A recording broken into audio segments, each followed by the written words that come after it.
Hey everyone, how's it going? It's Joey. So I saw Beau Is Afraid a couple weeks ago. Beau Is Afraid, Joaquin Phoenix movie directed by Ari Aster, who did Hereditary and Midsummer, or Midsommar, whatever you want to call it. A movie I really love and I've seen countless times at this point and really love Midsommar. So I was very excited to go and watch Beau Is Afraid in the theater.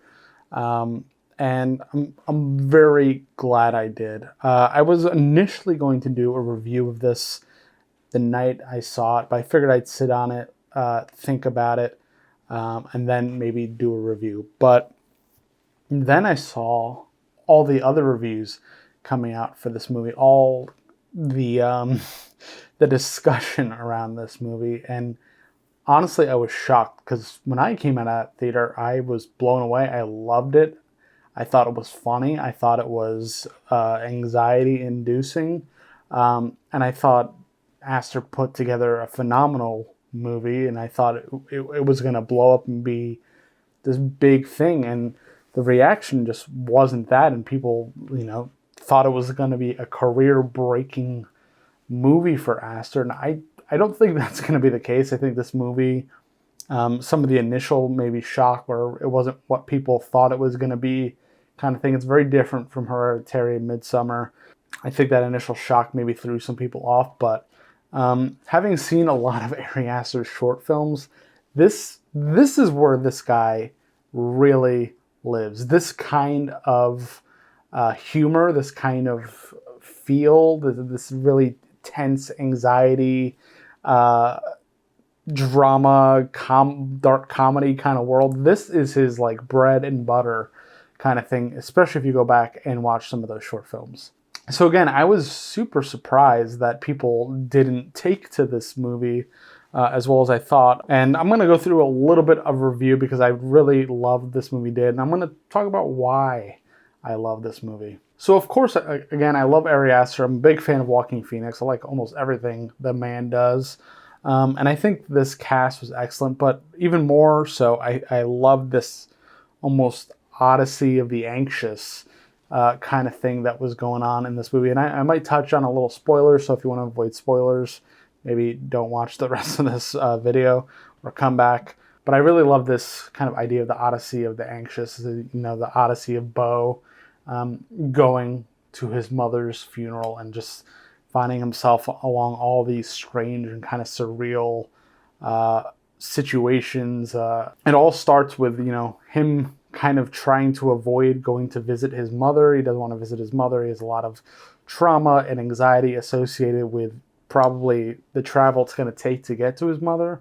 And then, his mother himself being the one that's probably cemented a lot of the anxiety in him to an extent. But it starts pretty wacky. He's terrified of going outside, and everything you can imagine is going wrong right outside his door. It's homeless, there's drugs, there's violence, there's ultra violence, there's insanity, and he's just terrified of being outside, at least in front of his own front door. But I love the whole thing where everything is bad, everything is crazy outside, but the second he walks into a store or a building, it's calm. Everything's kind of all right. There's the one scene where he runs to go get water to have with his pill because he needs to drink water with his pill or he will die. In his head, he will die. He runs to the other side of the block and he's like dodging all these crazy people. And he gets inside and it's calm, pure silence, nothing going on except he doesn't have change. So there's always a reason for him to be anxious about something. And then they start going into his building and it's a whole thing there. And I'm not going to dive too much into the kind of the details of what happened in the movie. But it only kind of elevates from there. He goes on this journey a little bit. He gets hit by a car. Amy Ryan and Nathan Lane, they kind of take him in and they're nurturing him back to health.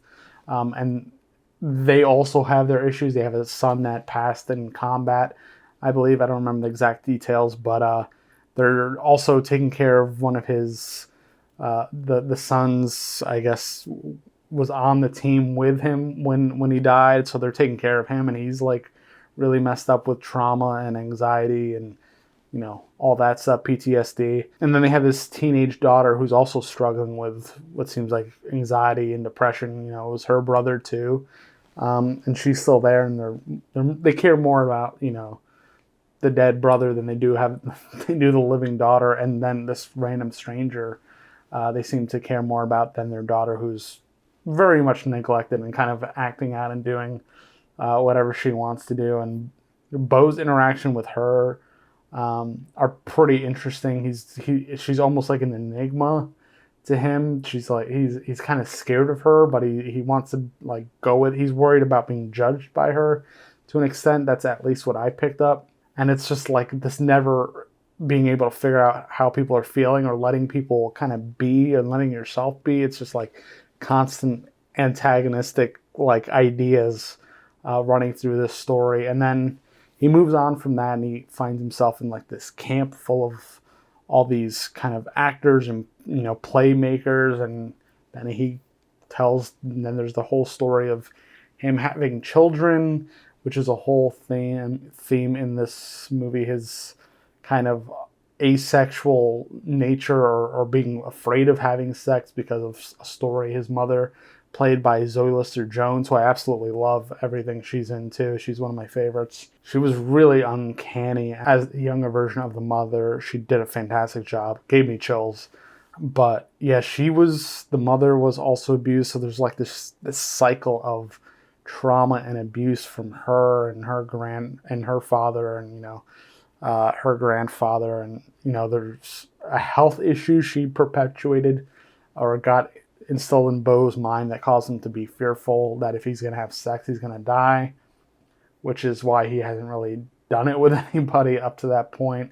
And he had a crush on the girl on the cruise ship, and that was very traumatic in a lot of ways because basically it was like forbidden love, and the mother she didn't really know. She kind of gaslit him a little bit, and her mother was also kind of, I digress. This movie is just a compounding of anxiety and feeling judgment and fear, and especially disappointing your parents, but also wanting to like, you know, forge your own path, but you're so, you know, messed up by what you were told or misinformation you were given growing up that it's just instilled you with fear, and you live your whole life just like stuck in this gross anxiety and fear of the world that you don't really live, and you get old and people just will use it to their, you know, their advantage. And I thought the movie was very layered. I mean, a lot of the themes seemed pretty obvious to me. It was pretty easy to digest. Beau Is Afraid is very frantic, and it's very surreal, and it's abstract, and it's broken up, and sometimes you don't really know what's real and what's, you know, the anxiety fantasy or fear-fueled fantasy of Beau. I think this movie is going to have a very long life after this initial release in the theater. I know it did very but I believe it's kind of gonna be bigger once it goes to Blu-ray and streaming and stuff like that. People are gonna be curious that didn't go out to the theater and see it to watch it, and they're gonna find it, and people are gonna be able to spend time with it at home and really live in the world of Beau Is Afraid. It was a little long, I will give it that. At this point in my life, I'm a little weary of longer movies, but it's not to a detriment of the film. It all works. It makes sense. Maybe some stuff could have been cut shorter, but I think, you know, you live in this frantic world, and when you leave, you feel like a little gross, a little anxious yourself, or you know, maybe you come away with some kind of new perspective where you don't want to be like Beau. You don't want that life where you find some parts of it familiar. I know I did. I also deal with a level of anxiety, so there was a lot of that I did relate to, and, you know, put things in to a little perspective for me about how to, you know, maybe break some of those patterns and try to break some of that generational trauma or anxiety passed down. My grandmother's a very anxious person, so I could see almost the thread.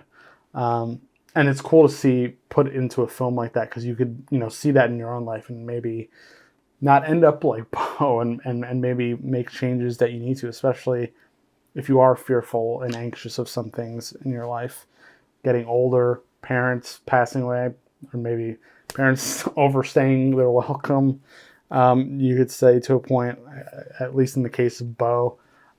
Estranged family, estranged friends, long lost loves, all that stuff, all tied into a 3-hour movie that I think was incredible, and I can't wait to watch it again. I'll probably pick it up when it hits Blu-ray because I just like the physical media. But I'm going to end there because I rambled a lot. I hope some of this made sense. If you watched the movie, let me know what you think in the comments below. I really want to talk about this movie more, but I know it was kind of sparsely seen, and I think because it got a bad rap with some of the initial reviews that came out, but I think it's worth a watch, especially if you're interested in diving into the world of anxiety, if you like an odyssey kind of feeling movie of adventure through the psyche kind of thing, and if you like a little surrealism and you have like a darker sense of humor, I think this will be for you. So I'd say give Beau Is Afraid a shot. I think it's better than people gave it credit for. I think it's really incredible, actually, and I'm so glad it exists. And again, can't wait to watch it again.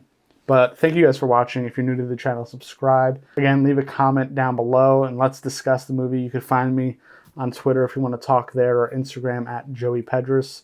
And I'll see you in the next one. Thanks, guys.